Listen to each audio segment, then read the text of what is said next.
magsalita. Nakabidyo kayo.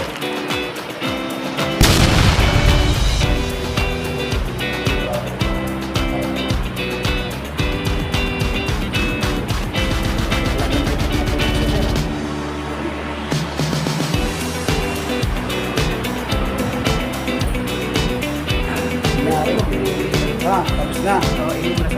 Hindi ka muna. Sige.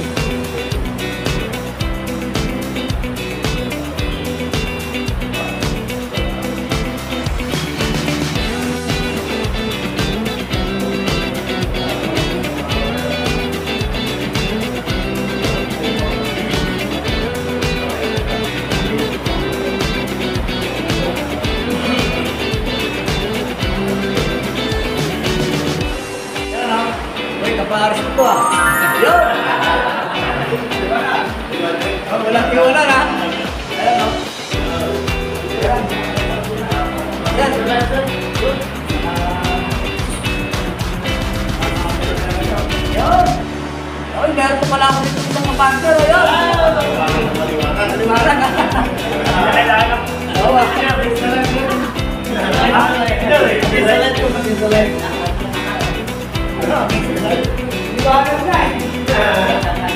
Yan ha. Sumaboy ha. So, makikita natin yung mga...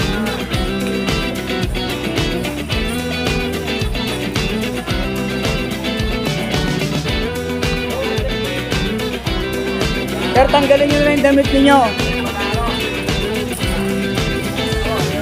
Mainit eh. Baka mamaya ma-heat stroke kayo. Hindi pa. Hindi pa sila na-picture ha.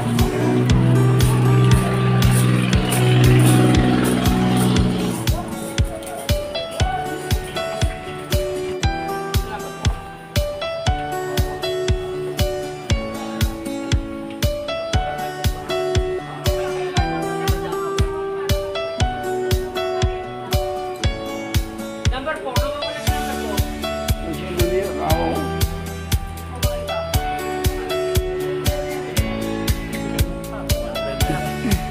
Sir, suso mo sir, kita. Ay ka ngayon, payakar ka ngayon. Ikaw sir, ilan yung BP mo? 120/80. Ang binata talaga. Ikaw sir? 112/71.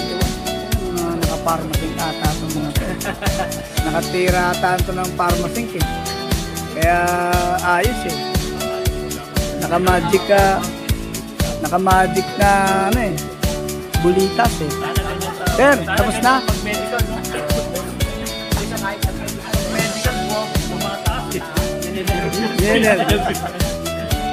Totoo kaya yun? O kailangan pagka nagme-medical ka, relax ka, di ba?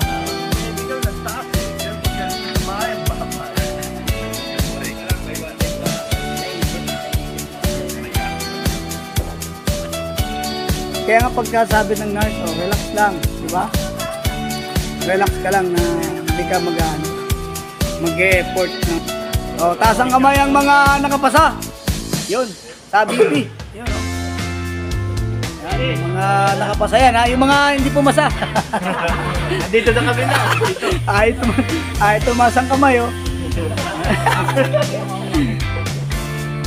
Dapat ang ginawa nyo, uminom kayo ng maraming tubig, tapos saka kayo umihi, bumababa yung pressure. Yun yung mga technique dyan eh. Para masing, sir, tama na sir.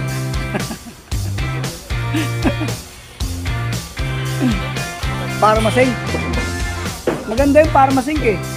Maganda yung inumin sa gabi. Sa gabi. Hindi kasi pagka ininom mo ng gabi yun, ang sarap ng tulog mo pala hanggang sa umaga. Hindi ka mati-disturb, di ba? Yung mga may edad na. Sir, ilang taon ka na, sir? 54. Halos magsing-edad lang tayo eh. 52 na ako eh. Ha? Oo. Basta mahilig ka kumain ng mani. Wow. Oo.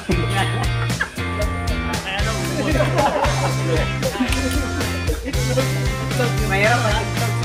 Inumin mo na ng gabi, masarap yung pharmacy. talagang yung himbing ng tulog mo iba. Kagabi maganda. Kasi yan ang iniinom ko eh. Nagtaka nga ako meron dito eh. So yun ang inom nun ha. Maganda sa gabi. Lalo na pagka nagpagod ka sa umaga. Maganda yun sa mga nag-duty. No? Talagang panlaban yun sa pagod. Nga lang, you have to supply more. Bawat 2 capsules a day. Kasi sa barko kasi mas mahaba yung yung puyat, di ba?